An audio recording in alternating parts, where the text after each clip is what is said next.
Do you want to see Jokers? क्या आप jokers देखना चाहते हैं? আপুনি বাৰু জোকাৰ্স চাবলৈ বিচাৰে নে? জোকাৰ্স মানে VIP জোকাৰ্স। বুজি পাইছে মই কি ক'বলৈ বিচাৰিছো? গতিকে যদি আপুনি জোকাৰ্স চাবলৈ ইচ্ছা আছে তেনেহলে আপুনি বেলেগ ক'তো যাব নালাগে। অসমতে চাব পাৰিব। গতিকে আহক আজি আমি কেইটামান জোকাৰৰ ওপৰত অকমান ডিসকাশন কৰিবলৈ অকমান ভিডিওটো বনাবলৈ আগবাঢ়িছো। গতিকে পলম নকৰি, দেৰি নকৰি, লেট নকৰি অলপ মানে ভিডিওটো আৰম্ভ কৰোঁ। মাত্ৰা মই ভিডিওটো বনোৱাৰ আগতে এটা কথা একদম ক্লিয়াৰলি কৈ দিব বিচাৰিছো যে মোক কোনো ধৰণৰ পলিটিকেল পাৰ্টিৰ পৰা চান্দা লৈ মই ধান্দা কৰা নাই। So don't worry, I am not a biased person. So আহক ভিডিওটো আৰম্ভ কৰোঁ। মতলব মই ভিডিওটো বনোৱাৰ এটাই সেই আৰু মতলব হেৰি মানে আজিকালি পলিটিকেল নেতাবিলাকৰ হৈছে কি মতলব হৈছে কি মতলব কোনটো কথা কি ক'ব লাগে, ক'ত কেনেকে কিয় কি মানে তেওঁলোকৰ মূৰত মাল বোলা বস্তুটো আছে নে নাই ভাই, আছে নে নাই? অসমত যিকোনো বস্তুৰে হয়তো দাম বহুত বাঢ়িছে। উদাহৰণস্বৰূপে তেল, পেট্ৰল, গেছৰ দাম ইমানেই বাঢ়িছে যে কমাৰ্চিয়েল হওক বা ঘৰতে হওক বা এটা চিলিণ্ডাৰ কিনিবলৈ গ'লে আগতে যোনটো 1400 টকা আছিল সেইটো এতিয়া বৰ্তমান 2800 টকাত কিনিবলৈ পায়। কিন্তু সেই বস্তুটো আজি আমাৰ পীযুষ হাজৰিকা ডাঙৰীয়া কি কৈছে গম পায়নে? পেট্ৰলৰ দামটো কম্পেৰিজন কৰি পিনে এয়া তেওঁ এখন চাৰ্ট দাঙি ধৰিছে। এখন মোৰ হাতত চাৰ্ট আছে আমাৰ সাউথ ইষ্ট এছিয়াৰ দেশবিলাকত তেলৰ দাম কিমান বাঢ়িছে। তাত আছে ইউৰোপৰো আছে, আমেৰিকাৰো আছে। ম্যানমাৰৰ এইখিনি সময়ত তেলৰ দাম বাঢ়িছে 89.7%। মালয়েছিয়াত তেলৰ দাম বাঢ়িছে 56.3%। পাকিস্তানত তেলৰ দাম বাঢ়িছে 54.9%। ইউনাইটেড ষ্টেট অফ আমেৰিকাত তেলৰ দাম বাঢ়িছে 44.5%। ফ্ৰান্সত 22.1%, নেপালত 38.2%, জাপানত 99.7% আৰু ভাৰতবৰ্ষত 5% অধ্যক্ষ शाबाश दल्ले शाबाश। आई एम सॉरी टू से আপোনাক মই দল্লে বুলি কোৱাৰ কাৰণে আপুনি বেয়া হ'ব, অকমান পাৰ্সোনেলি নল'ব। গতিকে মই কি বেহুদা কম্পেৰিজন কৰিছে মানে পাৰ্চেন্টেজত যে আপুনি গেমটো খেলিছে। মই আপোনাক বাছ এটাই কথা ক'বলৈ বিচাৰোঁ 2019ৰ পৰা এতিয়ালৈকে 2014 আগৰ পৰা বহুত বস্তু 2000 কংগ্ৰেছৰ দিনৰ পৰাই ক্ৰুড অইলৰ প্ৰাইচটো কিমান ফ্লাকচুৱেট হৈছে, কেতিয়াবা কমিছে, কেতিয়াবা বাঢ়িছে, কেতিয়াবা কমিছে, কিন্তু পেট্ৰলৰ দামটো কণ্টিনিউছলি ইনক্ৰিজ হৈছে। কিয়? নীতিন গডকৰী ডাঙৰীয়াই E20 আমাৰ প্লাছ কৰাৰ পিছত তেতিয়া কৈছিল যে ইয়াৰ ফাইদা যাৰ ৰাইজত যাব, কিন্তু তাৰ পৰিণতি কি হ'ল? এতিয়াও টকা এটা নকমিলে, ইভেন টাইম টু টাইম পেট্ৰলৰ দাম বাঢ়ি আছে। ইয়াৰ ওপৰত আপুনি কি ক'ব? আপুনি যোনকেইখন দেশৰ লগত কম্পেৰিজন কৰিছে তেওঁলোকৰ সেই ঠাইসমূহত হাজিৰা কৰা মানুহ কিমান আছে, তেওঁলোকৰ পাৰ কেপিটা ইনকাম কিমান আছে? এবাৰ সেইটোলৈ মন কৰিছেনে? নাই। কি দৰকাৰ কৰিছে, কি ঘেণ্টাডাল কৰিছে? আমি অসমৰ জনতাক মূৰ্খ বনাবলৈ আমি যিকোনো এখন গ্ৰাফ দেখুৱাই দিলে অসমৰ জনতা মূৰ্খ হৈ যাব, কাৰণ অসমীয়া জনতাটো 1200 টকাত বিক্ৰী যায়। অসমৰ মানুহবিলাক 1200 টকাত বিক্ৰী যায় বুলি কোৱাৰ কাৰণে কোনো যাতে অফেন নহয়, কাৰণ এইটো হৈছে এটা ৰিয়েলিটি।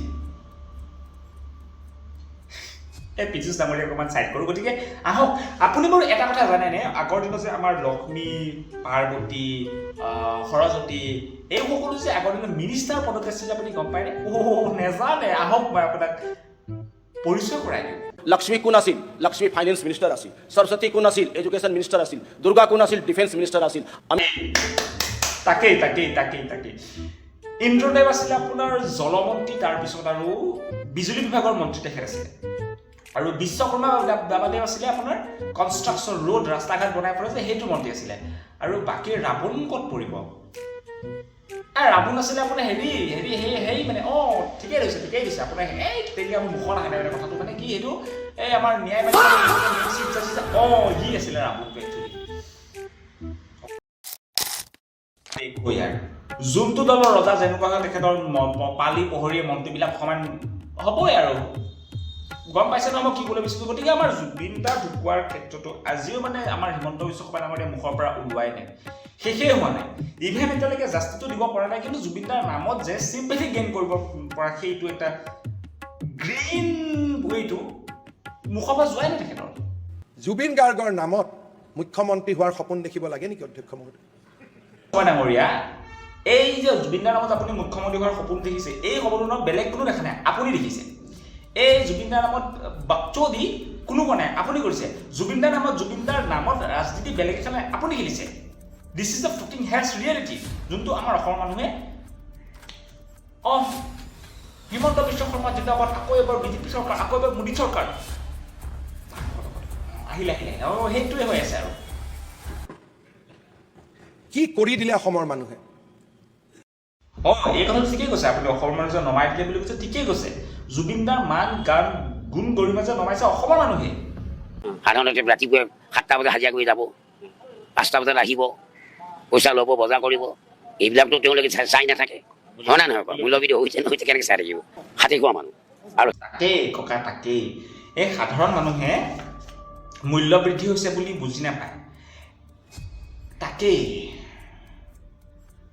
সাধাৰণ মানুহবিলাক একচুৱেলি মূৰ্খ নহয় জানো আপোনালোকে 1200 টকা দি অলৰেডি তেওঁলোকক মানে কোটিপতি বনাই আছে লাখপতি বনাই আছে লাখপতি বাইদেউ কোটিপতি মতা বনাইছে গতিকে অসমৰ মানুহে অসমৰ সাধাৰণ মানুহে ক্ষুদ্ৰ মানুহে কেনেকৈ গম পাব মূল্য বৃদ্ধি হৈছে নে নাই ৰাইজে আমাৰ চৰকাৰ আঁচনিত জৰিয়তে যথেষ্ট লাভান্বিত হৈছে গতিকে ৰাইজে সুখী হৈছে আগত 200 টকা আছিলে এতিয়া মাইকী মানুহ 300 টকা হৈছে আৰু এটা কথা ককা আপুনি যে এনেকৈ দাঁতিডালে খিক কৰি যে হাঁহি পিনে যে কৈছে হাজিৰা কৰা মানুহবিলাকে 300 টকা পায় 500 টকা পায় অলপমান লাজ পাব লাগিছিল বুজিছে নে আপোনালোকৰ দায়িত্ব হ'ব লাগিছিলে প্ৰত্যেকজন সাধাৰণ মানুহে যাতে দিনটো মজুৰি কৰি পিনে এটা প্ৰপাৰ তেওঁলোকৰ এটা পায় যোনটো পাবলগীয়া প্ৰাপ্য পায় আজি আপোনালোকৰ বিজু চলিত ডাঙৰীয়া যিদৰে জাপানৰ তুলনা দিছে বাহিৰৰ তুলনা দিছে তেওঁলোকৰ পাৰ কেপিটেল যি পাৰ তেওঁলোকৰ দিনটোৰ মজুৰি কিমান আৰু আমাৰ ইয়াৰ অসমৰ মানুহৰ বা ভাৰতৰ মানুহৰ দিনটোৰ মজুৰি কিমান এবাৰ কম্পেৰিজন কৰি চাবচোন দুইজনে বহিলে অকণমান আলোচনা কৰিবচোন এই কথাটোৰ বিষয়ে হয়নে So that is it today for guys মা কচম কেলা বহুত ভাগৰ লাগিছে বে এতিয়া বাছ আজিলৈ এয়াই মই এতিয়া শুবলৈ যাওঁ আপোনালোকে যায় খাই বৈ শুই মেলি কি আছে কৰি লওক আৰু ভিডিঅ'ত যাতে কোনো পাৰ্চেণ্ট নলয় আৰু ভাৰত মাতা কি জয় অসম অ'কে হ'ল বাই